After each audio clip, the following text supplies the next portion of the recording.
on. You're on? I'm on. Is everybody turned on? Hello. That's politically incorrect, Frank. Sorry. Scotch o'clock. Scotch We're o'clock. here. May already, almost June. Bloody hell. I know. Scary. I'm aging. Yeah, well, like they say, as you get older, the days go slow, but the years go quicker. Particularly in my case, because I'm very old. I wouldn't say very.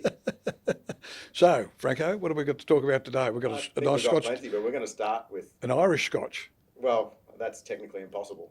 Yeah. Because it can't be a Scotch unless it was in An Scotland. Irish whiskey, I It's should an Irish say. whiskey that Yeah. we will drink. Yeah. I was going to talk about it and try to play off that I knew what I was talking about. Yeah, but we after don't. We read the bottle before. We got no idea what it is. So I'll like just this. read it off the bottle. So it's called Yellow Spot. It's an Irish whiskey. And here's what it says. All right. Okay. So FYI. On the nose, it says Moan Hay as a starting I never point. heard hay moaning. Hey? Oh, mowing Should I hay. continue? No, Should no, I continue? just your Should I pronunciation, continue? Frank. Okay, sorry. Why are we not happy with my pronunciation? It's all right. I educated you well. You Go on, did. You keep did. talking. And I've managed to get through life by the skin of my teeth.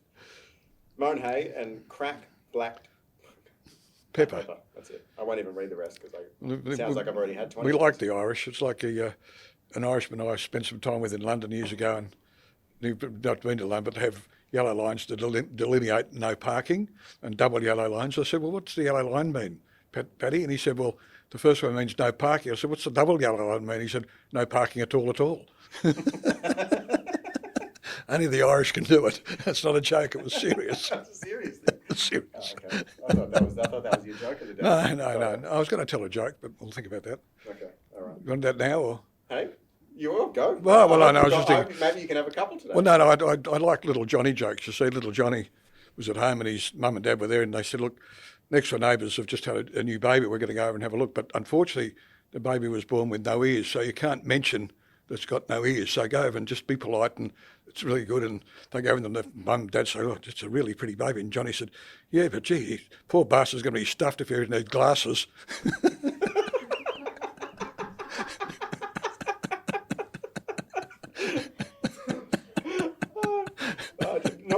I didn't see it coming. Okay, moving right along. So now we're going to be professional now. Yeah. Well, what are we on today? Look, what I actually wanted to talk about today was something that's been happening or been a topic of discussion for us a lot lately, and something that we can quiz all of particularly our newer staff. Yeah, well, Nicole's been here 2 days. I know. And she survived. I know, still here. Oh, no, it's amazing. I know, it's an amazing achievement. But no, I wanted to talk about what makes a good workplace and what people can do to make workplaces better. And Yeah. I think it's a good way to discuss and get some feedback from both Nicole and Larissa, along with everybody else, because they're so new here. Yeah. And the comparison between us and the previous firms is quite. And of course, I think they both work for much bigger firms than we are as well. Not bigger, and certainly not better. No, I understand that better. No, substandard. Substandard. We're getting professionals.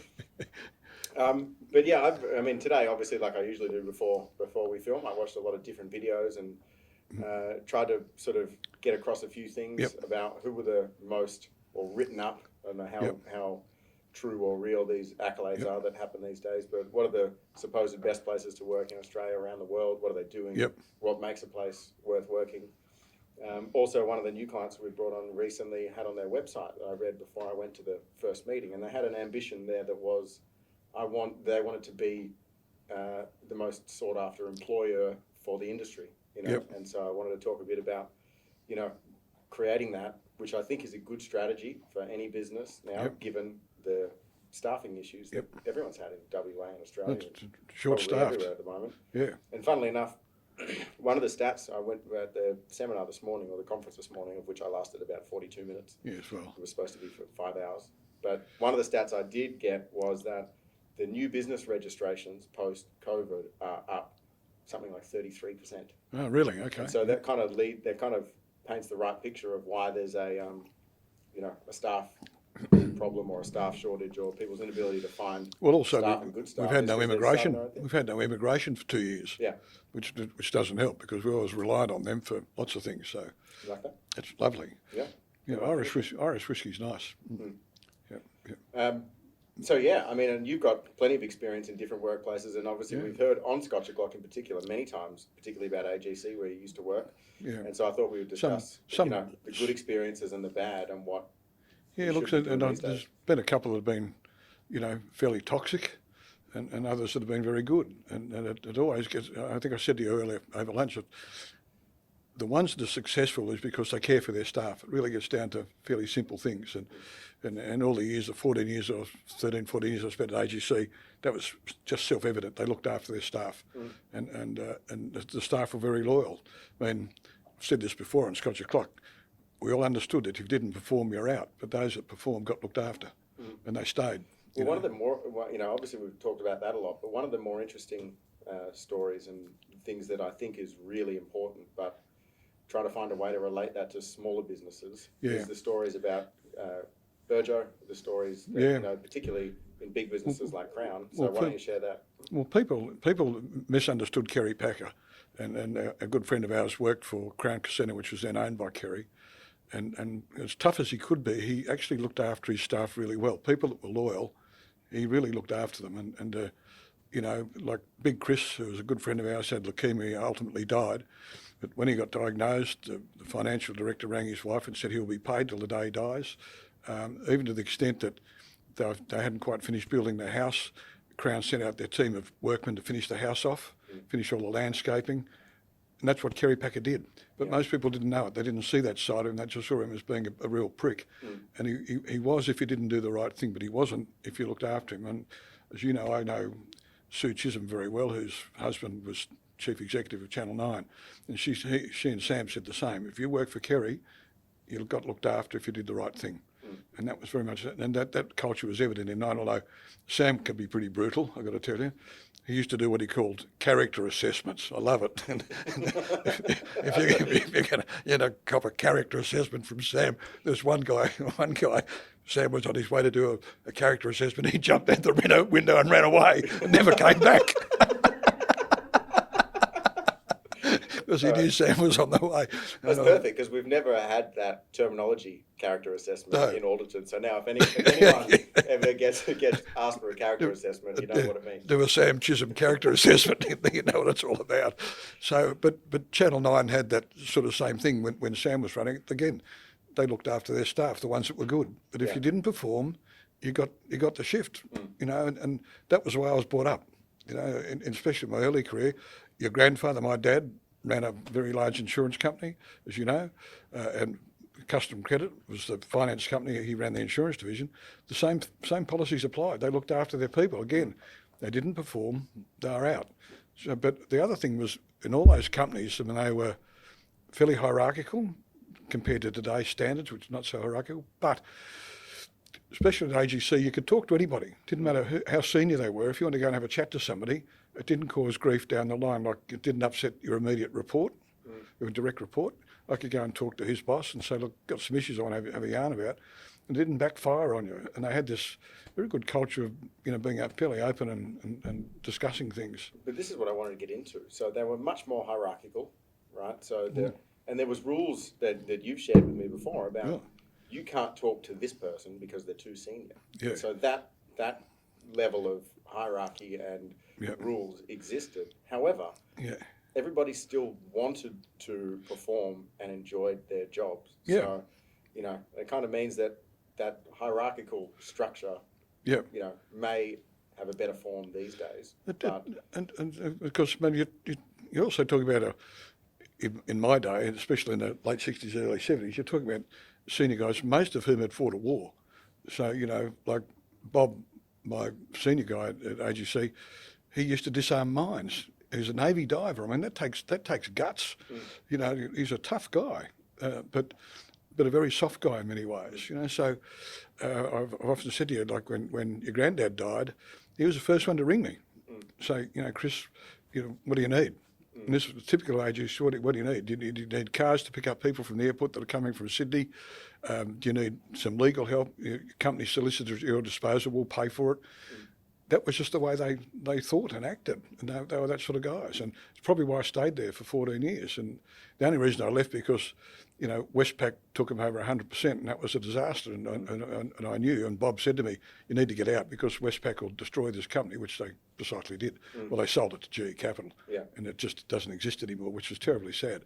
But they had that lovely culture, and Dad's company, National and General Insurance Company, as it was in those days, was very similar. Well, they did have the 62-foot cruiser out the back of the building, Serenade. Yeah, well, we won't talk about what happened. That was a different thing altogether. The cruiser. I think Serenade. Client relationship building was conducted in a slightly different manner. Well, yes. It was mainly. We probably won't enter into a great detailed discussion. No, it was conducted with a lot of female company going out Sydney heads, so to speak. Bit of Mad Men style activity. Yeah.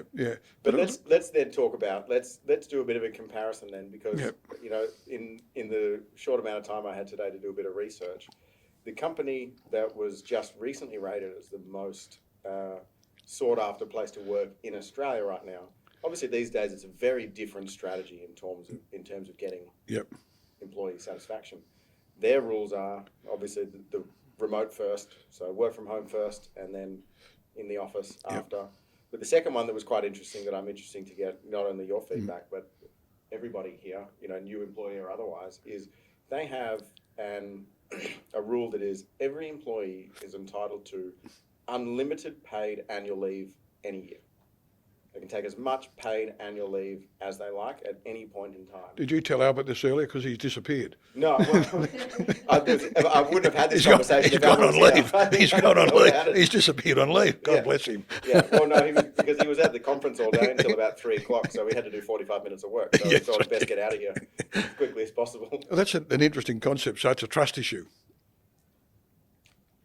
Exactly. And so, of course, I guess what the decision has to be these days is if you're trying to create a place that people want to work, then you've got to extend those offerings that other firms aren't extending. Maybe not necessarily to that extent. It might be easier for them if they're a larger firm or something. But what I did kind of get from that is that it pushed everything back onto the team members as opposed to management. So the deal was that you have unlimited annual leave paid, right, at any time of the year, but you were responsible for your own job. So it wasn't this scenario of, I'm going to take a month off, I'm going to apply and let management decide. And if they say no, I stay. If they say yes, I go, and they sort it out. It was, if you're taking time off, whether it's a day or a month, you're responsible for knowing, well, my job is this, who's going to replace me for this, and this. And then they had to present a report back and say, well, I'm going for a month, but here's the plan of who's going to take care of everything that I should be doing while I'm away. And that would then be approved. And so it's their decision. Right? And so, I guess there's room for people to take the piss, to a certain extent. But at the same time, if you're adding in these major benefits to an organization, I guess the idea is that you're going to have a lot of people wanting to work for you. So people can take the piss, but if they do, there's 15 other people waiting to come and take the position. Well, if they rort it, the other members will screw them. Yeah. And that's what tends to happen. Because one person will bring down the benefits for everybody. So. But look, I can speak from experience. And I took 3 months off when I was working at AGC to do Route 66 in America. That's exactly what we did. And they let me do it. I went to Bob and he said, yeah, sure, but just make sure there's somebody there to do your job, which we did. They didn't do it very well while I was away, but because I'm an Alderton, nobody did it well. What can I say? They were all lucky to know me. Larissa, you're asking why I'm so humble and modest. But those things actually do work if they're done properly. It's much easier at a big organisation because you've got a lot of fat to fall back on. It's much harder in an organisation with this. Like us, somebody leaves, we're obviously much smaller. Yep. So someone's absence is much more noticed felt than in a big organisation. So it's not as easy for you to dip into the rest of the employee pool and say, well, these 4 people are going to do my job while I'm gone. I think it's interesting. The concept you're talking about is, why do people want to work for someone? And that's cool. If in our profession, if people want to work for us, that's a great thing. That's a real positive. It means we're doing something right we done anything right lately? No. No. No. Oh no, we employed Nicole. I think that Yeah, was yeah, right. we And we Larissa. employed Nicole, And Larissa, so, yeah. Basically, everyone else is semi-retired now. That's right. Especially me. So and again, I can talk. I mean, I spent some years at Avis. Avis was it was hierarchical, but it was quite toxic. You know, they had a very different culture. You know, the way they worked, because it really came from America. Like, it was an American-based culture. So you know, you worked hard, and nobody really patted you on the back. You know, when I was only there for I think 3 years. Well, I had a similar experience, funnily enough, at a rental company as well. This is when I was in Yeah, or Victoria your at budget, of course. And what started to annoy me towards the end, there was a lot of things that were in place when I started that disappeared towards the end. And they were things like Friday lunches, Friday drinks, this sort of stuff. Yep. By the time that I left, it was, well, actually, no, it's not quite by the time I left. By the time that I left working in the rental office and going to head office, I had to, myself, on a Friday, go to BWS or whatever and buy drinks because the company wouldn't even, you know, pay for $20 worth of beers for the staff. So when I was a manager there, I had to go and buy stuff just because I knew the staff wanted to have a drink and a socialise. Well, so again, AGC and Dad's company, NNG, well, Dad had a full bar in his office, as you know, in a big bar too. It was a wet bar. He had beer on tap. It was really cool going to the old man's office. Yeah. And Lucy, can you get some quotes? but we always had, AGC always had drinks on a Friday night. In the state building in Queen Street, Melbourne, there was 10 bars. And you could go to any floor, any of the senior managers who had a bar in their office, you could work your way from the 10th floor down. By the time you got to ground, the first floor, you're pissed because you'd had a drink anyway. I would have been pissed by the 7th. That's right. On the way down. Time you got to the ground. But they encouraged that, and the senior guys really encouraged it. So you could go and just mix with anybody, and there was different divisions of the company. But that again, it got back to that culture of everybody mixed together. You could go and have a drink with the most senior guy in the state, whose name, the senior state manager, a guy called Don Campbell. Careful. No. I can see the cogs turning. I got to just sidetrack for it. There's a fellow called Dick Philpott who worked for us. Dick was a terrific bloke. He runs his own finance broking firm in Geelong these days. Big Dick Philpott, and Dick was a great. Dick was a great practical. Big Dick Philpott. Did you like that one, Angela? Did you? And he was a big guy, but he used to love practical jokes. So he said to Don, we used to call him the Don, who was the senior state manager, I've got this trick I'm going to do for you, Don. He said, have you got a pair of scissors? He said, yeah. So he gets a pair of scissors out. He said, no, I'm going to cut your tie in half, then I'm going to join it up. So he cut his tie in half and he grabbed it. He said, oh, fuck, that didn't work, did it? And he got away with it, you know. And this was classic. And poor old Don, he had to laugh. What else can you do? But we got away with that sort of stuff. And that was, again, got back to the culture of the joint, that you could do these things, and it was encouraged. And I think that was good. Like I've said to you so many times, you're encouraged to make mistakes, as long as you didn't do it twice. And as long as you went and told your boss, you said, I've screwed something up, here's the solution, fine. Go and fix it.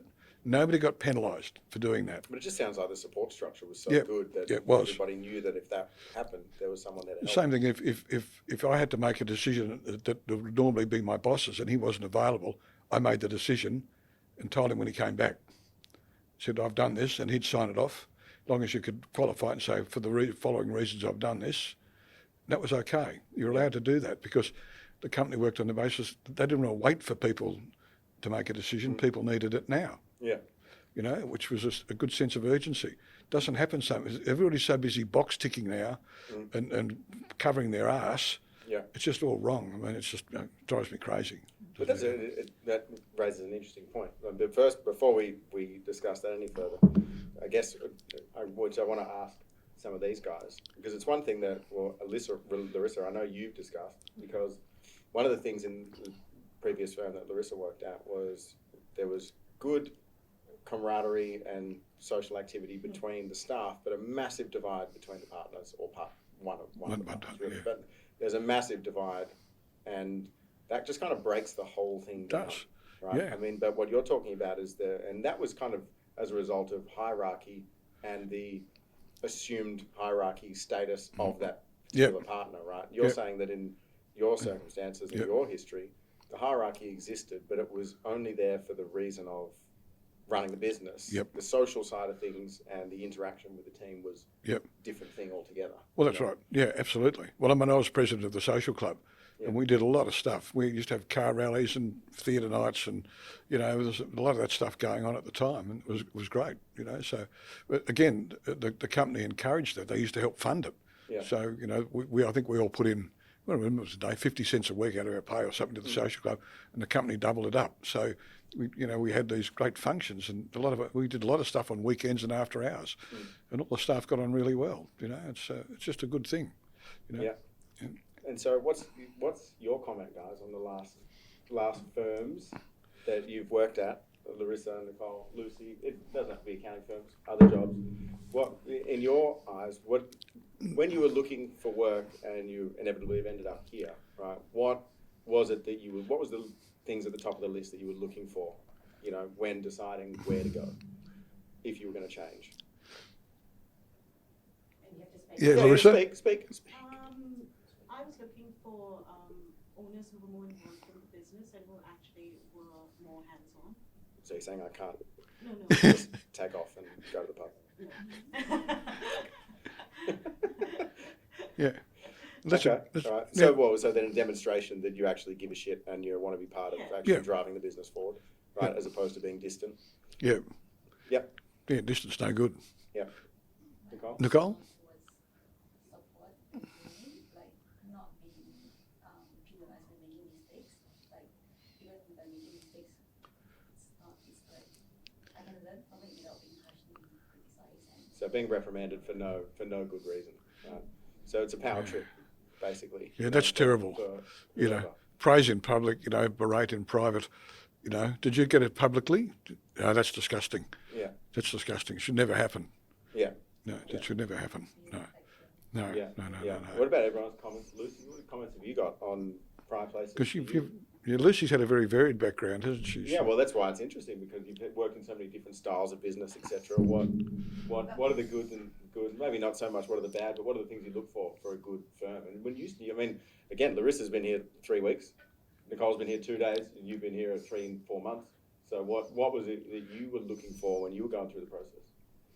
Working for myself in the last one didn't work because I'm a people person and I couldn't handle no face-to-face. So that was the first one. Yeah. But the second thing is, career opportunities is always a big one for me. But when you're talking about, how much workplaces have changed, I think in some ways you've got to think about the impact that hospitality had, because how much did litigation change when things started happening with alcohol? And that really did screw a lot of businesses, because all of a sudden they had a liability they didn't have before. And I think that litigation aspect has changed the workplace a lot. Yeah. So your discussions about how social everything was at AGC, because, well, A, no FBT, B, no rules or liabilities around whether the staff got pissed and ended up in trouble on the way home or whatever. They just believed in people, common sense. Well, it happened at Radio Rentals when I was Queensland manager. They banned the bar. When Hughesy rang me and said, well, you can't have your bar in your office anymore. I said, not in Queensland, John, not happening. The bar stays. And I won the argument and I kept it going. I said, I'm going to have drinks Friday night. I said, I don't care what you say. Not going to happen. And we kept it going because it was good for the staff. Nobody got pissed. We'd always have 1 or 2 drinks, then everybody went home. That's all it was. It was really simple. And Lucy's sort of right. Everybody became... The legal pressure. Yeah. Everybody became so concerned about the litigious nature of things that it killed all that off. And it's just stupid because the camaraderie you establish over you don't have to drink, but just staying on a Friday night to have maybe a wine. If you don't want to drink, have a lemonade. Just that sitting around having a chat about the week's affairs is very healthy. Very healthy for the business. I think, again, the amount of time that everybody spends at work, right, or engaging with people within the same organisation is massive in relative to their entire week, which means got to get along, got to be a part of something, got to enjoy each other's company. Yeah. And that's not just professional, they've got to actually get together in a social sense as well. We touched on it yesterday too, because it's about, I've said this before, and if you have people working for you a third of their life, basically, a third of their, in fact, more of their waking life, really, half of their waking life, there's a sense of moral responsibility too, or we talked about the safety aspect. People need to feel safe at work. I don't mean physically safe because there's hazards in the workplace. Job security. Yeah. I mean, they need to feel safe that they're valued, their presence is valued, and they're contributing to the organisation. They also need to feel that they do have some input in the organisation. It's understood. Again, another thing that AGC used to do, which you don't hear of anymore, if you had a good idea that went to, for instance, head office and put a new something into practice, you got paid for it. If they put a new whatever product into practice and it was your idea, you got a reward for it. So it encouraged people to think about contributing to the business and they'll listen to. Again, and just another little plank in what they did back in the day.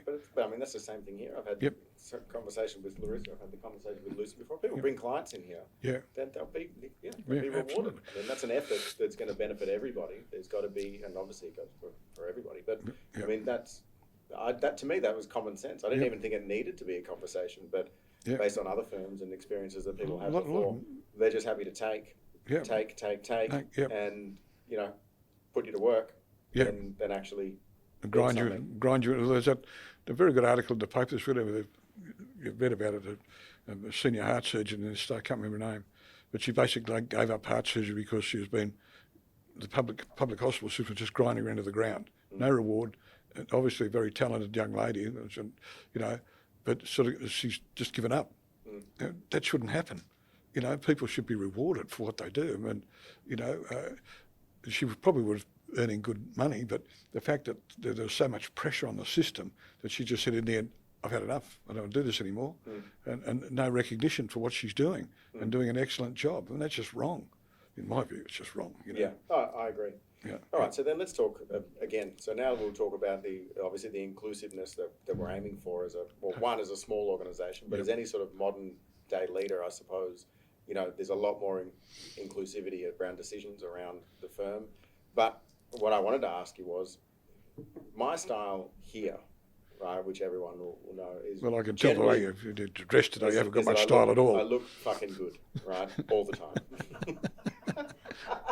That's the biggest joke of the day. He's really got delusions of adequacy, hasn't he? I know, I do, but it makes me feel good. So I need confidence. I'm trying to build this thing so the retirement gets better and better. You've never lacked confidence. Go on, anyway, go on. So, what were you saying? No, but what I was saying was, part of the way that I conduct myself around here in particular is by trying to add as much humour, as much, environment, as much positivity. See you, Jazz. Bye, Jazz. Don't worry. But as much positivity as I can, and humour, because I kind of look at it we need humour in the workplace. Very important. But we had to have this discussion where, Manny and I were having this discussion with yourself and the other guys on our advisory board about doing Scotch o'clock, and if we are too silly, right, or trying to inject too much humour, right, does that deteriorate or erode any professional or value? What's wrong with having a joke? But this is what I'm saying. And so, again, in comparison to other firms and how people conduct themselves, I think that people that we employ and that any other firm employs know what their job is. Yeah. Okay? They know what they need to do. So you have the choice of either forcing them to do that under duress or creating an environment that makes them enjoy work and actually that they're happy to do it and want to actually... You've got to have a bit of fun at work. I mean, humour's great. If it's personally directed, that's wrong. I've always thought that. If you're making a joke of somebody in particular, that doesn't work. But just having a bit of fun at work and a joke, like whether it's a little Johnny joke or whatever the case, nothing wrong with that. It's healthy, and we need to. Laugh. As I was saying, laughter's the best medicine. Yeah, well, Larissa showed up a minute and a half late today, so I've written that down. That's right. We got that logged. You're in trouble, Larissa. I need more chips. Oh well, that rule here. That might have changed after you have not been working at the office. There's no crunchy food. Oh, really? Not allowed here. Gee, that's a problem. Your mother loves crunchy food. Oh, I can't. I just said that I like to inject a bit of humour, a bit of positivity, a light environment. That will switch to a murderous rampage if I have to listen to someone chewing. So apples, carrots, anything that is going to create that sound Oh, really? is go outside. It's like having a cigarette. You go outside to have a smoke and your celery stick. Never had one. That's how it goes. Never smoked. I'd had a few joints, but never had a cigarette. What, today? No, today, no. That's 40 years ago. Well, hash cookies are better. Anyway, it's another story for another probably time. won't get in terms of eroding professional value and brand. Yeah, maybe we won't talk about historically what drugs we've taken. Well, like my old mate Minna used to come to work high on acid. Scotch o'clock's just taking a turn. Scotch o'clock has gone down the gravel road, guys. Strap yourselves in. God bless Minna. He's not with us any longer. He was a very funny man, as you well know. Oh, yeah. The best sense of humour, and probably the quickest responder. Now, some people have that ability. He can think on his feet. He's so quick, unbelievable. Yeah, I strive for that. Yeah, fail most of the time, but I strive for it. I remember I took him to meet Margie, your stepmum, and who was just about to marry Athel at the time, and Minna was talking to Athel, and Athel said, I play a lot of tennis, and you know what John's immediate response was? What? Well, you must be very athletic. That's fine. That's quick. He's quick. He was very quick. Anyway, getting back to Minna workplace, we keep deviating. So yeah, and I think and we often talk about culture. So the culture of the workplace has got to be inclusive. I don't like that word inclusive, incidentally, but it's got to be inclusive. And what else would you use to describe that kind of? It's really hard. I think because it's been so overused of recent times. Yeah. It just annoys me. Yeah. There's probably no other word, but it just annoys me. I mean, I've always run businesses which I've made sure that we have. So you don't even have a word for it. Yeah, I know. But I know what you're trying to say is that sort of intangible feeling that you're part of the organisation. I mean, I've probably promoted more ladies than men in my working life. Yeah. Because I always got on better with the women than the men. Because men can... Generally they're more mature and more intelligent than us. It's like maybe comparative women of the same age. Like when the boys used to go out drinking back in my day before I was married. I hated that. I'd only go if there was women there, because talking to blokes getting on the piss was just boring. It's a complete waste of time. All talking about their so-called, success rate with women. They're all talking about. I was actually doing it. That's the difference. God. Christ. So you're a man of action, not talk. Well, absolutely. I mean, you can talk about it, or just talk about it up at a bar, or go and do it. I mean, what's the point? Well, we won't go down the path of discussions about this at the family album and that sort of stuff. No, don't talk about no. That's a story for another time. But you're right. And so, all right. So here's the hard-hitting questions now. Nicole, you're 2 days in. What is the thing that is most different but positive compared to not just the last firm, but any other firm you've worked at? Observations in the first 2 days. Everyone's very friendly. The bosses are really cool. I like The bosses are really cool. Don't suck up. The bosses are really cool. Nicole is on the hunt for a very early pay rise. The difference is you guys are approachable and you make jokes, so it's more lighthearted feeling in office. Yeah. You don't feel like stress or like this heavy ominous feeling walking in. You feel like you're wanted. Yeah. Yeah, it's important. Yeah. Valued. Because you being here means I have to do less. That's So you're very valued, It's Nicole. called delegation. Larissa? Same question? Or are you too busy working? No. During Scotch o'clock? That's a KPI What breach. was the most? What do you notice that's a positive difference in this firm that you? I noticed that you and Manny are very involved in the business, and I noticed that you have good knowledge of. You're not Everything. divorced from the current work. Yeah. So you actually get your hands dirty. Well, I guess yeah. So It's a good feeling when your boss works more than you. yeah, just for the record, everyone, I'll just repeat that so everyone's aware. It's a good feeling when your boss works more than you. Okay, let's make sure that as far as clips go, Angelo, get that one. That's going straight on social media. Yeah, that's right. Put that on Facebook. But I get what you're saying about us being involved in the current workload. And look, I know that as businesses grow, the number of team members that keep getting added to this organisation dilutes that a little bit, you know, to a certain extent. But our offering is about service and about understanding and being part of our clients' businesses, which means if we're not involved, then we've just fucked our whole model. But I think also, you know, we've always, No? when I started the business, I'm a great believer in what we always talked about, family values. So we treat our staff like family, we treat our clients like family. It's very important. You know, our older clients, a couple of who I still look after, been with us, what, Tom, 14 years, I think. Leaky, 12, I think now. And they are like, they become friends, you know, and we look after them. And I think the other thing is, I'm not sure this happened with your two firms, but they know they can ring me on a Sunday. I don't care. If somebody's got a problem, ring me. Yeah. We'll deal with it. You know, and not a lot of accounting firms will do that. And whether it's my dear friend Leaky Pete, who I've spoken to several times in the last couple of days. He's been in a state of panic. So. There, he's got some issues. But, you know, at least he and at the moment I'm a psychologist, I'm not a bloody accountant. Yeah. but, you know, he knows he can ring me like he did at, you know, 5 o'clock, 6 o'clock last night because he wanted to chat about something. Okay, that's fine. And that's what we're here to do. You know, it's important. And I think whether it's the staff or clients, they've got to know that they can approach us at any time with anything. I think that's really critical. That's creating that safe environment for them because they feel safe. Because I think I was saying to you earlier, I'll just flick back to AGC. In my day there, I was never aware of any female being harassed, ever. Because if that was likely to happen, the female staff knew that they could trust the blokes. Like they could come to me and say, oh, so-and-so sort of made an approach to me. We'd take so-and-so out the back and have a little talk to him and say, mate, you don't do this because if you do, I'm going to deck you.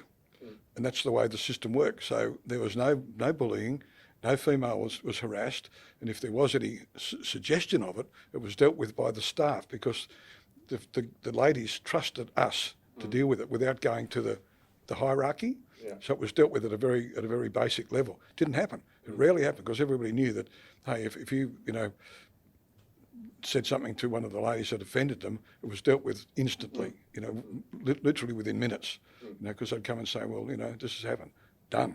And I think that was a healthy environment. But that's how it should be with any sort of discrimination. Yeah, I mean, absolutely. if everyone's part of one organisation and trying to achieve one joint goal Yeah. together, then Yeah. any bad seed that exists within that infrastructure needs to be removed and dealt with, not just from management level, but It's everyone. like the leave thing you're saying. It's staff looking after each other. So, you know, in that case of people with unlimited leave, somebody rorts the system, gets kicked out because the rest of the staff will say, mate, you've done it us. The same thing. It's the same rule really with what They was can happening. bring down the whole benefit scale. That's right.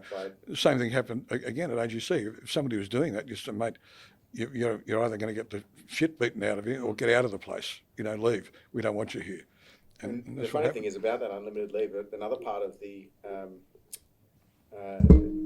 video I was watching, or the talk that I was watching, was that, oh no, this was actually different. This was on the first one that I sent you yesterday, Yep. that you were looking Oh, at. yeah. And it was, there was an organisation and they'd gone through a relatively tough time, but very large Yep. organisation had gone through a relatively tough time, right? But the CEO didn't believe in downsizing for the purpose of Just getting rid of staff. generation of profit, Yep. right? And so they needed $10 million, I think was the case study and how it was described. They needed to save 10 They million. needed to save 10 million, otherwise they were going to be in a serious amount of trouble. And they explained everything to the staff. Rather than remove everybody, a system was put in place where all of the staff would take 4 weeks of unpaid leave every year.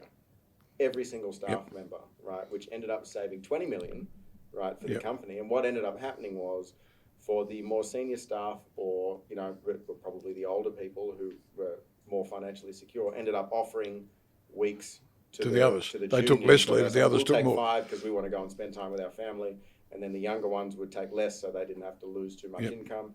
And the whole system ended up working really well, and nobody had to get removed. And then as soon as the company was in a better position, then it all just went back to normal. Yeah. But it's just a perfect example of when everything is cohesive and working together. That was for you, Angelo, cohesive. This video, Scotch Clock, is proudly brought to you by Cohesion Co. They shared the load. They're okay. When they shared the load and shared the responsibility, it's a great thing. Yeah. And it works. Yeah. And it happens in good care. If the culture of the company is right, then it'll work. The culture is wrong. If you've got a toxic culture, it won't work.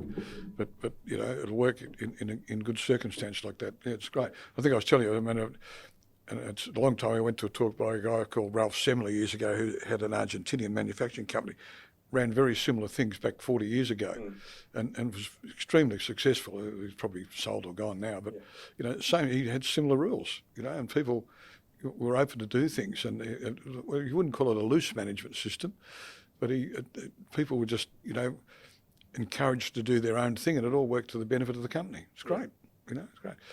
Unfortunately, when you get people who are micromanagers, and we've got a few clients that are a bit like that, that are micromanagers, it's just too hard.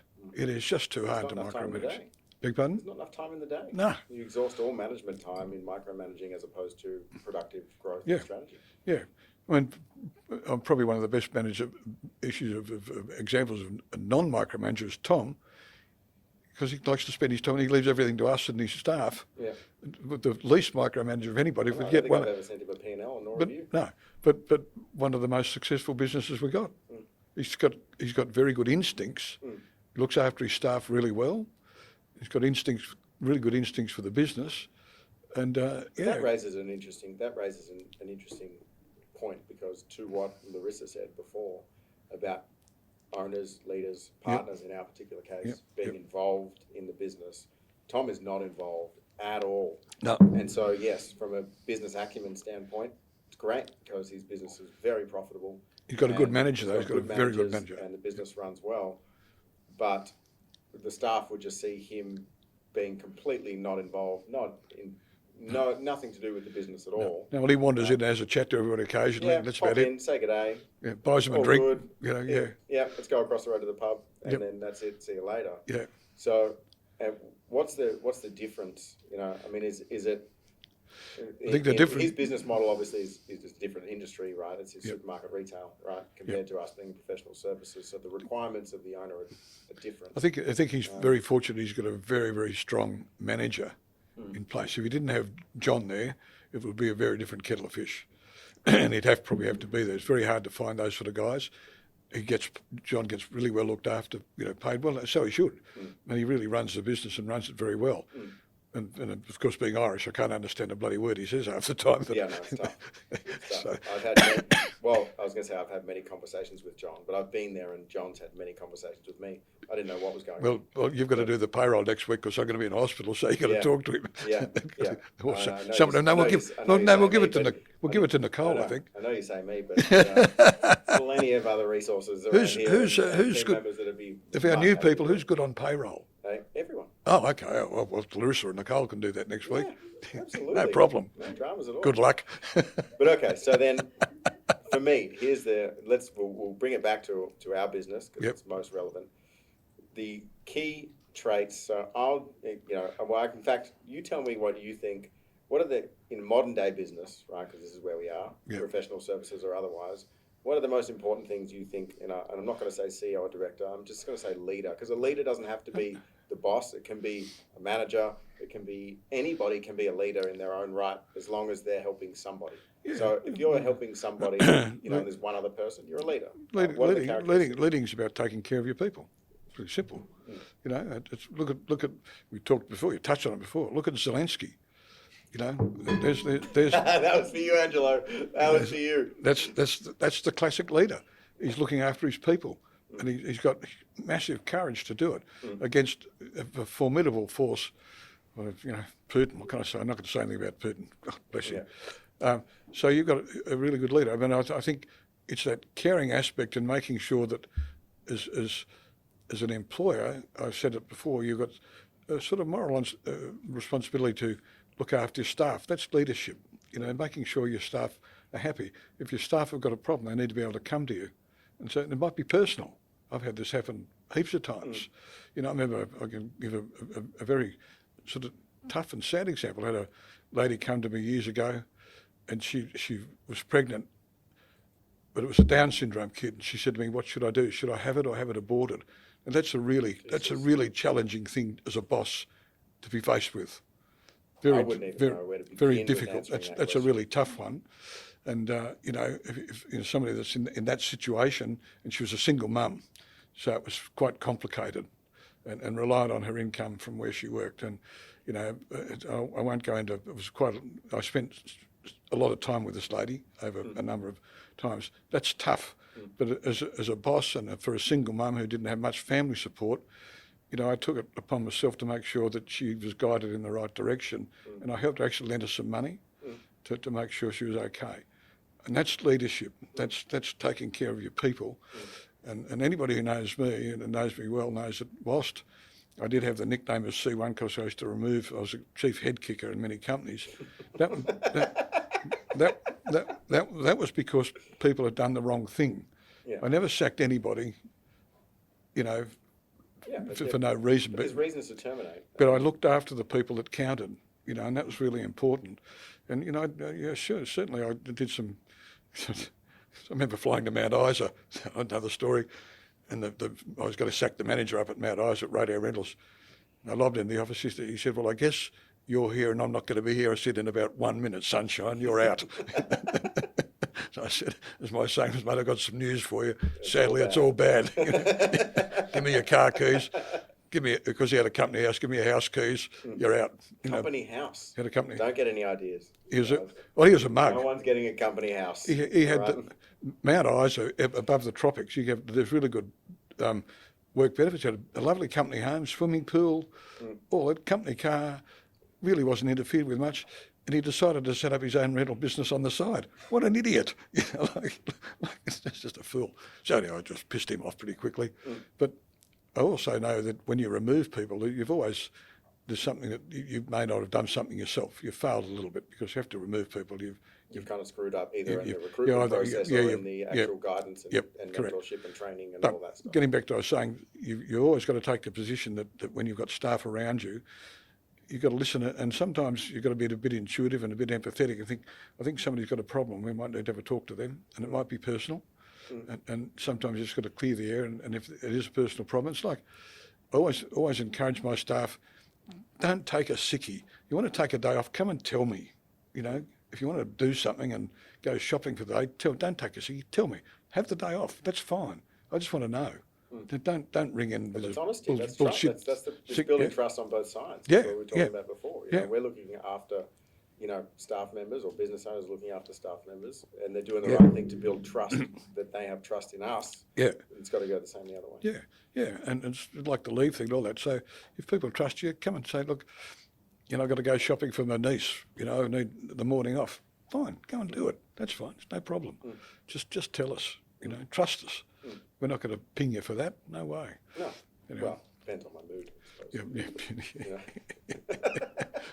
Rats and my stuff. So, yeah, I've always been. But caring for your people for sure. And, You know, that's and for me that's number one. I think setting an example is another one, which is, again is, you know, for me, you know, not working harder than everybody is kind of not optional in my head. I don't, you know, I want people to have buy-in for what we're trying to achieve, and I'm the one that is, you know, at the helm or at the steering wheel, as it were, then if I'm not putting in the effort, then why the hell would anyone else? If people see you're not putting in the effort, they'll know, and they just think, well, it's good for him, I can do it too. Yeah. So, you know, you've got to be seen to be leading by example. It's very important. And again, you know, in all my work years, most of the people I worked for did lead by example. They were all hard workers. Yeah. I mean, I was a bit critical of Avis, but the guys are actually put in. But again, the American culture is very different to ours.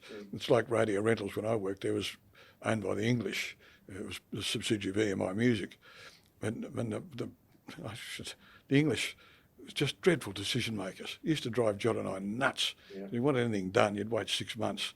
You know, it was like when we talked last time when I sacked all the admin staff. Another sacking. But again, I you know, we talk about, you know, we're having a conversation about what makes it a great place to work. Yeah. A great place to work, you know, we talk about sacking in a negative light, right? But if we're trying to influence people and incentivize people and motivate people to work hard for us, they need to know that the people that aren't going to do that are removed. Otherwise, why would they? Yeah, Yeah. Why would people work hard if they know that someone within the organisation can get away with not Yeah. working hard? And that's right. And when you've got to remove those people, that's just really simple. You know, you can't have. You know, I used to call them hitchhikers. You can't have hitchhikers in the organisation. It doesn't work. You know, in any and the bigger the organisation, the more of them there is. But you know, Naturally, the more there's a percentage of people. When there's only 15 people in a room, the percentage of hitchhikers is half a person. Yeah, that's right. Or but less, when you work for AGC with 3,000 employees, there's going to be some hitchhikers there. Although they did get weeded out pretty quickly. You know, back in those days. But the beauty is that it happens through staff, not through management having to have the perfect system to work out was who's doing the wrong thing. was largely peer group pressure, because you know when I had a few of them say, mate, you're not putting in sunshine, so you're not putting in, you know, you don't need to be here, and that was me, not the boss or somebody saying to me. And so I guess there's two things though. Then just as another point to that, there's two things that, as an employee, and you guys can confirm or deny this. One is knowing that people that are hitchhikers are going to be removed, but knowing that if you're not one, you're going to be able to move forward. Yep. Right. And the job, advancement or career opportunities or whatever Absolutely. the case may be. And so, but that then brings in a third factor for small firms like us. So we can promise the world to everybody, but if people then come here, start working, and we're not setting the example, and let's say, Larissa and Nicole have been here for 6 months, Lucy's then been here for a year, and we haven't brought in a single client. You think they're going to have confidence that career opportunity is going to exist in any way, shape, or form? And I think the staff need to see, and it's easier in big organisations, they can see for themselves a clear pathway that I can achieve certain things over a period of time, and that's important because then they can set goals or have goals in the back of their mind that I want to be in a position in 2 years' time, and that's got to be achievable. And like you said, that doesn't happen unless we bring in the revenue to support that. That rise. Yeah, and if the responsibility lay with us to do that, then we've got to show that we're doing our job the same way we're asking everyone to do that. Well, you did it last Thursday or Friday. You did a good job. Yeah, I had one meeting. It was fantastic. Unusual, really, for Frank. But Very anyway, it's talented, another a great story. salesperson. Hey, 5-1? Till what? Till we're done? Are we done? We probably are done, really. No, I don't know. What else? Have you got a joke? I'm not a very funny guy. That's your strong suit, not mine. I haven't got any more today, and none that I can tell on here. I'll have to think about it. Angela can cut them out. But just Hey, Use the Aussie on the roof one. yeah, the Aussie on the roof one, didn't you? what was that? That wasn't on camera before. Oh, I No, know. it wasn't. No, I forgot that Oh, already. that was your joke. Yeah, that was mine. No, go on, Angela. Yell How it. do you get an Aussie on the roof? How do you get an Aussie on the roof? You tell them that the drinks are on the house. You tell them the drinks are on the house. I think he's insinuating that Aussies are not that bright. We'll talk about this off air. And that's how we'll finish the show. Yeah, that's a good Did you discussion. like the whiskey, by the way? Yeah, I did. It's. I've had Irish whiskey before. It's very Definitely nice. won't have one more as soon as the cameras are off. Yep, we will. So we're done.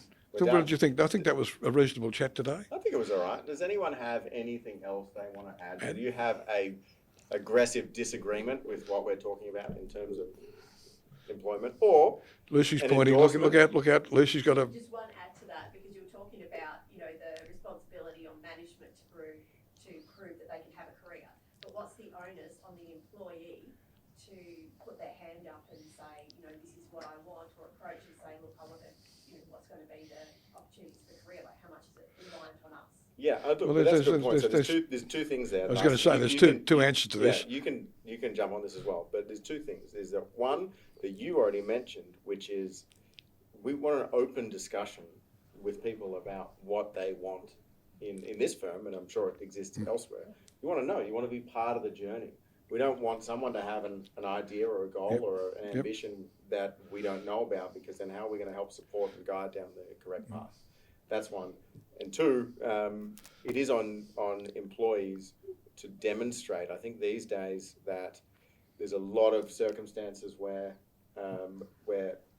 it's led to believe in organisations that you're still going to move forward purely through longevity and nothing else. That's Peter Principle stuff. Don't Yeah. agree with that. So if I've been here 7 years, I've never done a minute of overtime or contributed anything other than my specific tasks to the firm or to the business or organisation, and I expect that I'm going to be pushed forward even though I've just done the bare minimum. And so I think that people actually demonstrating and showing that they're committed to their own career path Yeah. and discussing it with us are the two things that are relevant and important entirely. Yeah, you're right. And look, I think too, anybody that's ambitious, employers will always recognise it. You don't necessarily have to put your hand up all the time, because if you're doing something, it's It'll be picked up. seen. It's It'll be picked up. seen. I mean, again, it happened to me often, because I never put my hand up and said I wanted a particular promotion. I just got them because I was just doing the right But thing. conduct is the same thing as asking the question. Yeah, that's right. Because you can ask the question and then Yeah. sit on your ass and do nothing, Yeah. right? Or you can just do it and it should be noticed. And if it's not, that's the responsibility of management to not see it. I remember having a discussion with Bob, this is years ago, back in probably the early 70s. We're talking about this exact subject. And I said, if I don't get a promotion, it's because I haven't put in. And he said, you're dead right. He said, you put in, you get promoted. But it's not just put in. And so here's where I have a... Yeah. Well, put in is work ethic, and and in my case, I was always in sales roles. It was bringing in business, which I never had a problem doing. But so then how do you deal with competition? Right? This is my question, because you don't... But if you put in and there's 2 or 3 other people that are putting in, Yep. right? And then you've got a race to the top. People are going for the same role, Yeah. but obviously you might only have one position. So someone might still miss out despite putting in the extra effort, but it's because someone also put in the extra but was better. Well, I was always better than the rest. I mean, I'm an Alderton. What can I say? Well, yeah, I've not had that problem either. I mean, but as you know, It was so easy for me to get a job at Alderton and Company.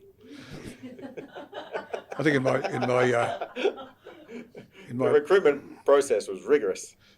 that's right. Well, I've got sales plaque awards in my office at home, as you well know. When I owned a Toyota dealership, I was one of the best dealers in Victoria, and that's just sales ability, because I was good at it. Same at AGC. I think the year I left AGC, I just on my own, I produced in my division just under 50% of the state revenue by myself. The other 30 blokes did the other 40 something percent. I did the rest by myself. Again, you're an Alderton. I mean, it's hard to deny. Can I say? Yeah. We definitely can't deny the last name. Well, no. Well, they were all lucky to know us. Yeah. And that's why you should come and work at Alderton and Company. We're humble and nice. We're achievers. We're achievers. That's the important bit. We're achievers. Anyway. All right. Well, that's Too it. easy. Wrap it up. We'll wrap it up. Young Angelo's about to turn the camera off. Yeah. Because he's desperate for a drink. He always is. Yeah, I know. Always is. Yeah. I know. Yeah. Even if we're filming at 9 a.m., Yeah. someone get me a drink. Yeah. I know. That's a reflection of cohesion code. Didn't he want us to do a testimonial or something for Yeah, him no, I'm today? definitely going to give a testimonial after this. I think I just gave it. Did I just give it? Maybe a better one. That might have been a better one. Too Come easy. to Cohesion. We drink at breakfast. What do we sign? Well done. Okay, team. Thanks, mate. Thank you, Angelo. Thank you, ladies and gentlemen. See you next time. Too easy.